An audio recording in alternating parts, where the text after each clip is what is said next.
কালীন ঢাকা মহানগর অখণ্ড মহানগরের সিনিয়র সহসভাপতি জনাব মহিউদ্দিন আহমেদ ঝুন্টু,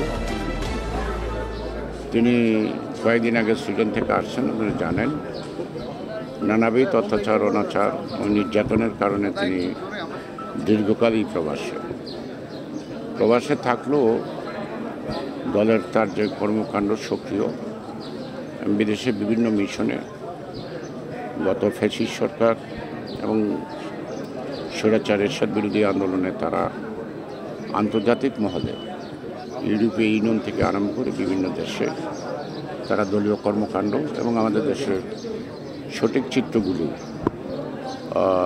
অন্যান্য দেশের সামনে উপস্থিত করতে পারছে। সেই ক্ষেত্রে তারা, আমরা যেমন দেশের মধ্যে সক্রিয় ছিলাম, একটু ভলিউমটা বাড়ানো, তারাও বিদেশের মাটিতে অত্যন্ত সক্রিয়ভাবেই জাতীয়তাবাদী এবং জিয়াউর রহমানের আদর্শ প্রচার, তার প্রতিষ্ঠার ক্ষেত্রে তারা অক্লান্ত পরিশ্রম করেছে। তাই আজকে সে আমাদের স্বাধীনতা মহানায়ক শহীদ রাষ্ট্রপতি জিয়াউর রহমান, বিএনপির প্রতিষ্ঠাতা চেয়ারম্যান, বহুদলীয় গণতন্ত্রের প্রবক্তা এবং স্বনির্ভর বাংলাদেশের যে উপকার, তার মাজার জিয়ারত এবং পুষ্পস্তবক অর্পণ, তার প্রতি শ্রদ্ধা নিবেদন এবং আমাদের সকলের প্রতিশ্রুতি আমরা জিয়ার আদর্শে আগামী দিন বাংলাদেশ গড়ে তুলব। এটি হলো এখানে আসার মূল উদ্দেশ্য। এবং সেক্ষেত্রে আমার পাশে জেনারেশনালের তিনি যুবদলের প্রতিষ্ঠা লগ্ন থেকে নানা ধাপে নানা অবস্থানে নেতৃত্ব দিয়েছেন। আব্দুল সামাদ আজাদ, তিনিও নানা ধাপে নানা সময় যুবদলের নেতৃত্ব দিতে আজকে জাতীয় পর্যায়ে আজকে আমরা সকলেই নেতৃত্বে আছি বা নেতৃত্বে দেওয়ার চেষ্টা করছি। এবং আমরা প্রত্যেকটা সময়ই গণতন্ত্রের প্রশ্নে আপসীন লড়াই করছি। দেশনেত্রী বেগম খালেদা জিয়ার নেতৃত্বে তার উপর নির্যাতন এবং তাকে কারাগারে নেওয়া বা যে অত্যাচার নির্যাতন সবার কাছে দৃশ্যমান।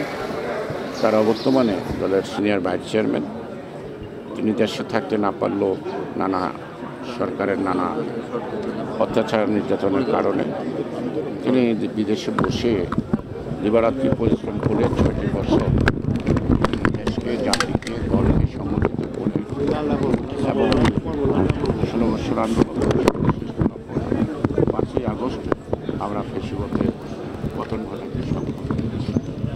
তো ফেসিবাদের পতন বলতে ফেসিবাদের চরিত্রের অধিকারী শেখ হাসিনা ফেসিবাদ অনুশীলনের বিষয় এবং গণতান্ত্রিক প্রক্রিয়ার মধ্য দিয়ে মানুষ যখন চলবে, গণতন্ত্রের ভাষা বুঝতে চেষ্টা করবে এবং গণতান্ত্রিকভাবে সকল কিছু চলবে, তখনই ক্রমান্বয়ে সমাজ জীবন থেকে স্বৈরতন্ত্র মনোভাব বা ফেসিবাদী মনোভাব থাকে। শুধু একটি ব্যক্তি মাইনাস হলেই তার সকল কিছু পাল্টে যায় না। সুতরাং আমাদের অনেক চেষ্টার ব্যাপার আছে, অনুশীলনের ব্যাপার আছে, সাধনার ব্যাপার আছে, আমাদের সংযমেরও ব্যাপার আছে। এবং যে ধরনের রিফর্ম বা সংস্কারের কথা শোনা যায়, এই সকল সংস্কারের মধ্য দিয়েই আমরা একটা সঠিক বাংলাদেশ, একটা গণতান্ত্রিক বাংলাদেশ, একটা ন্যায় বিচারের দেশ, একটা সামাজিক জীবনের সকলের নিরাপত্তা এবং ধর্মমত নির্বিশেষে, ধর্মবর্ণ নির্বিশেষে সকলের অধিকার যতক্ষণ পর্যন্ত প্রতিষ্ঠিত না হবে ততক্ষণ পর্যন্ত গণতন্ত্র প্রাতিষ্ঠানিক লাভ করবে না। গণতন্ত্রের কিন্তু রূপ নির্ভরশীল।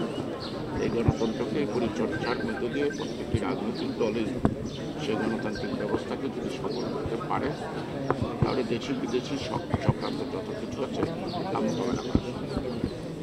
এবারে আপনাদের কোনো প্রশ্ন থাকে বলতে পারেন।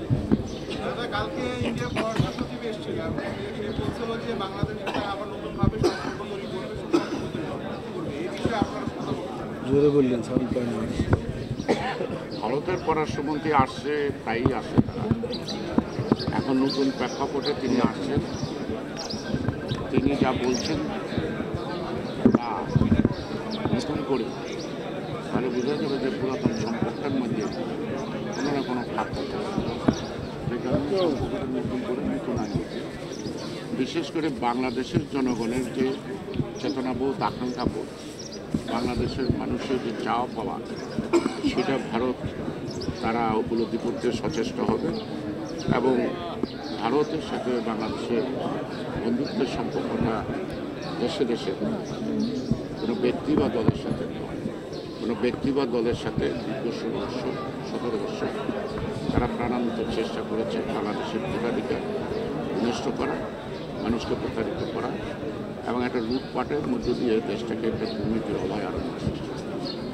সুতরাং আজকে যদি ভারত এই কথাগুলি উপলব্ধি করতে পারে তাহলে তারা নিশ্চয়ই সঠিক পথেই ভারতের সাথে বাংলাদেশের সাথে বন্ধুত্বটা বজায় রাখবে এবং এটা অব্যাহত রাখবে। আমরা সকল দেশের সাথে বন্ধুত্ব চাই। আমাদের পররাষ্ট্রনীতি, আমাদের জিয়াউর রহমানের ভাষা, আমাদের খালেদা জিয়ার ভাষা, তারেক রহমানের ভাষা এক এবং অভিন্ন। বিদেশে আমাদের বন্ধু, আমরা বন্ধুত্ব চাই, আমরা কারো বন্ধুত্ব চাই না। বিশেষ করে ভারত প্রতিবেশী দেশ, তার সাথেও আমাদের সমমর্যাদার ভিত্তিতে পারস্পরিক স্বার্থকে সমন্বিত রেখে সমমর্যাদার ভিত্তিতে যদি আমাদের এই বন্ধুত্ব থাকে, সেই বন্ধুত্ব উভয় দেশের জন্য কল্যাণকর এবং ভবিষ্যৎ ইতিবাচক হতে চায়। সুতরাং মুরব্বিয়ানা অথবা আমাদের বক্তব্যতা এবং সকল কিছু এতদিন দেখা গেছে দিল্লির সংকেত ছাড়া একটা ব্যাংকের এমডিও নিয়োগ এবং কে কোথায় বিচারপতি হবে, কে কোথায় কী বড় বড় পদে থাকবে, কে এমপি হবে, কে মন্ত্রী হবে, কে তারা ডিসাইড করবে। আমি মনে করি এগুলি হলো শুধু আভ্যন্তরীণ ব্যাপার না, বিভিন্ন রাজনৈতিক দলকে পরিচালনা করে যে প্রবণতা, এটা ভারতের পরিচার করতে হবে। বাংলাদেশের জনগণই পছন্দ করবে তাকে। বাংলাদেশের স্বাধীন দেশ, তারাই ডিসাইড করবে কোন জায়গায় কে চলবে, সেখানে অন্যের পরামর্শের দরকার নেই। তার যদি অভাব আমরা বিদেশ সুতরাং সেই ব্যাপারেই বলবো যে আমাদের আভ্যন্তরীণ কোনো বিষয়ে কোনো দেশের হস্তক্ষেপ একটা স্বাধীন দেশের জনগণের কাছে থাকে। ঠিক আছে।